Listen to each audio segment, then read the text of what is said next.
This year's Sinquefield Cup is the strongest chess tournament ever. We have the highest average rating in history, with 6 of the top 10 players in the world participating. And that includes world number 1, Magnus Carlsen, also the defending champion from last year's Sinquefield Cup. The very best in chess competing today at the St. Louis Chess Club for the 2014 Sinquefield Cup. And our complete coverage from first move to winning move starts right now.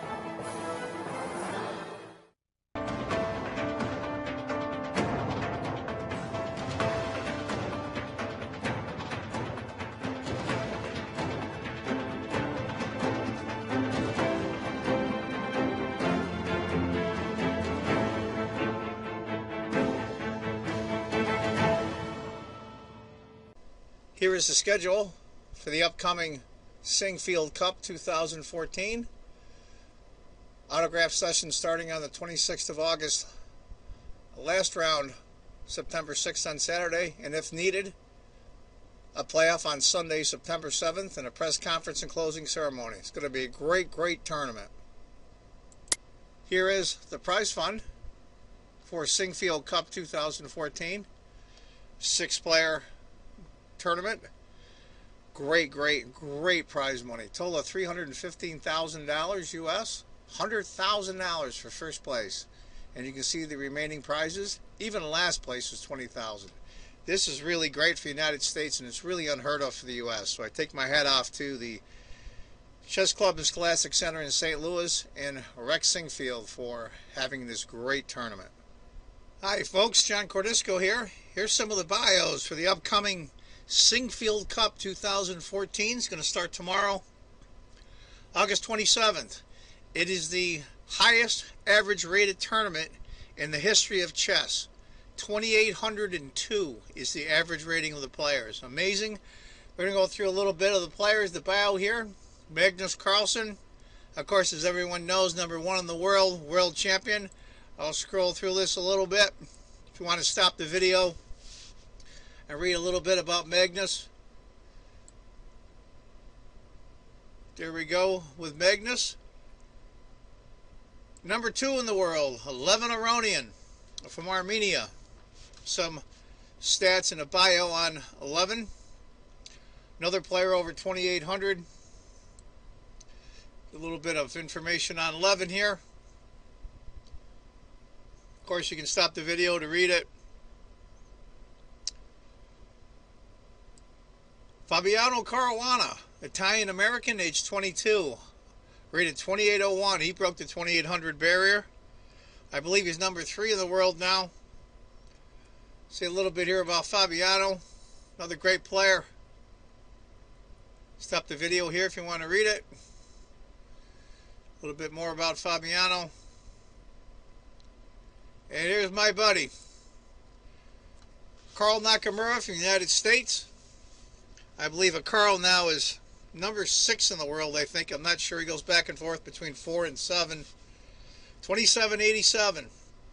I'm looking very much for Carl to take this tournament. He had Carlsen on the ropes in Zurich, Switzerland tournament, and he let him off the hook. A little bit about a Carl. I think a Carl has got a chance to go for the World Championship in the next 2 to 6 years. Just a little bit about a Carl if you want to stop the video. Rest about a Carl. Veselin Topalov from Romania. A little bit about Veselin. Veselin, by the way, is former world champion. A little bit about Veselin there. Stop the video if you want to read anything about Veselin. Maxime Vacher-Lagrave from France. I believe Maxime is number 9 in the world. Everybody calls him MVL. It's a lot shorter than saying his name. A little bit about Maxime. Stop the video, of course, if you want to read any of this. And that's it for the players coming up starting tomorrow. Here's a little preview of the players of the 2nd annual Sinquefield Cup. I'm going to leave it on a Caro here while I'm talking because he's my buddy. I'm very encouraged. Very encouraged. The Sinquefields in St. Louis have done so much for U.S. chess. I can't even begin to tell you. A lot of big tournaments are played there. The U.S. Open, U.S. Championship, Junior Closed Championship, many other things, Women's Championship, are all played in the St. Louis Club and Scholastic Center in St. Louis. I live too far away in upstate New York to even hang out there. Tell you the truth, if I lived by St. Louis, I'd probably spend so much time at the club that my business would suffer. Anyway, I'm very encouraged. For those of you that want to watch it online, the rounds start at 3 p.m. Eastern Standard Time. Go to uschesschamps.com. That's uschesschamps.com. I'll leave the address in the description below the video here. So this is my preview of Sinquefield Cup 2014, the highest rated tournament ever in the history of chess, and here in the middle of the United States in St. Louis. I'm very excited. Don't miss any of these games. It's going to be a great tournament. Hi folks, John Cordisco back again. Wow, wow, wow. The #1 rated tournament ever in the history of chess, and it's right here in my home country in St. Louis, Missouri in the USA. Round 1 of the second annual Sinquefield Cup. To give you an idea, the average rating of the 6 players is 2802. Unbelievable, unbelievable. Out of the top 9 players in the world, 6 of them are there. Pretty cool. Anyway, this is a game from round 1 between Aronian, I believe he's still #2 rated player in the world from Armenia, and my buddy Nakamura, #1 in the United States, is black. Let's go through. It's going to be a Slav. Aronian's white, Nakamura is black. C4, pretty standard stuff. We'll just go through the opening a little bit. So we've all seen the Slav a million times. A4, that's to prevent here, the saving of the pawn. Bishop F5, E3, E6. Bishop takes, finally get your pawn back. B4, pinning the knight. That's an awkward pin there. Of course, what do you do to stop the pin? You just castle. Now the pin is gone. Tiny advantage. A little less than half a pawn for white at this point. I've got my Fritz 13 computer on off screen. Bishop to D7. Queen E2. You really don't want that queen here, because eventually what's going to happen is this rook's going to come over and you're going to have a problem, even if this bishop is going to eventually move. So to move the queen, you want to put her on E2 instead. Because frankly, you can get this bishop whenever you want to by just going here. And there's nowhere for this bishop to go. And then you still don't want to go queen to C2. So queen to E2 was the correct move. Castling by Nakamura, E4 by Aronian. Bishop backs up. Bishop D3. Good move there. I like that a lot. When the bishop was here, he was really biting on granite, as Fisher used to say, with these pawns here. So he's put him back in a better spot. Bishop H5, pinning the knight, and that's really annoying. E5. Knight to D5. That's a good spot for that knight. Knight takes. C-pawn takes. Always capture towards the center as a rule. Queen to E3, getting rid of that pin knight. Or I should say getting rid of the pin on the knight. Rook D8. Bishop D2. Now, right now, I think white's got a little bit better game. He's got a lot more space. Controls a lot of key squares with his pawns. The only pawn that might come under attack in the future is this one. White controls a lot of key spaces here with his pawns in black's position. Queen A5. Queen E1. Bishop takes, queen takes. Nakamura decides not to trade queens, and he moves his queen back to D8. Now, looking at the computer, and the choice was queen takes D2 was the move, and after knight takes, knight to B8, and start bringing your knight around. But Nakamura decided to go the second best move, queen to D8. And it's not second best by very much. They're both close in score. Knight to G5. He wants to go a5.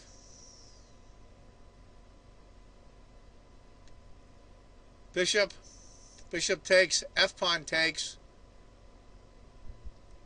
Just out of curiosity, the computer does pick the F-pawn. H-pawn is the second choice, but not by much. I think a lot of us would end up taking with the H-pawn. But what happens is this pawn's in a weird spot. If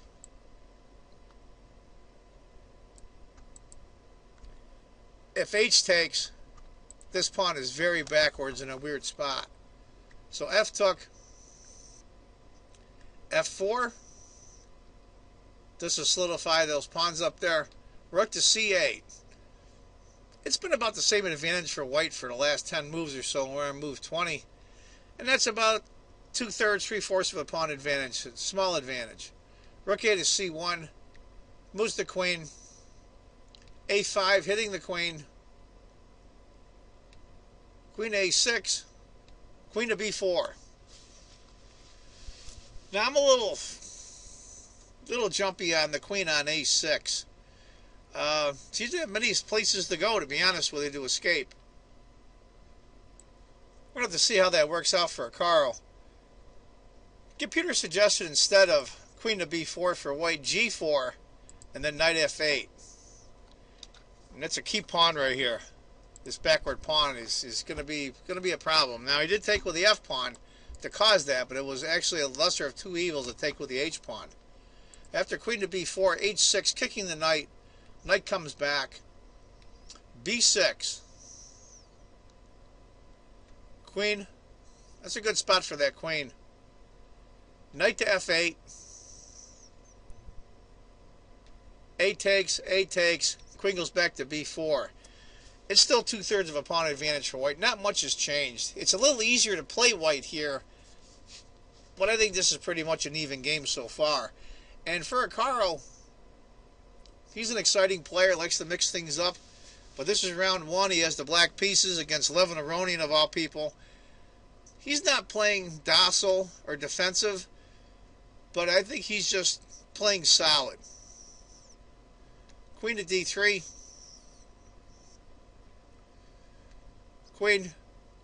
And Carl makes a conscious effort at this point. Computer shows queen takes, or queen to B5 or B3 are the next two choices. Now Carl decides not to trade queens. Now you get this sometimes where when you're in a little bit on the defensive and you think if you trade off pieces it'll make the tension a little less. But doesn't really. He made a conscious effort not to trade queens. I think he made the right choice. Rook FD1. Rook takes. Rook takes. Rook A8. And I like that a lot. Even though the advantage went up for white a little bit, I like that open A file for black. H4. Rook to A2. Now the advantage is starting to go down a little bit for white. He still has one. Rook to C2. Rook to A1 check. King to E2. Rook to B1. Now what happens is now this queen and this rook are tied down to the defense of this pawn. King to G3, which is really weird because he's putting himself into a pin.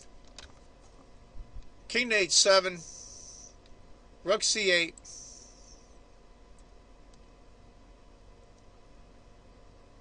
He decides to take the pawn. Queen goes to C1. Queen goes to A2. Now, right now, the computer shows this as dead even.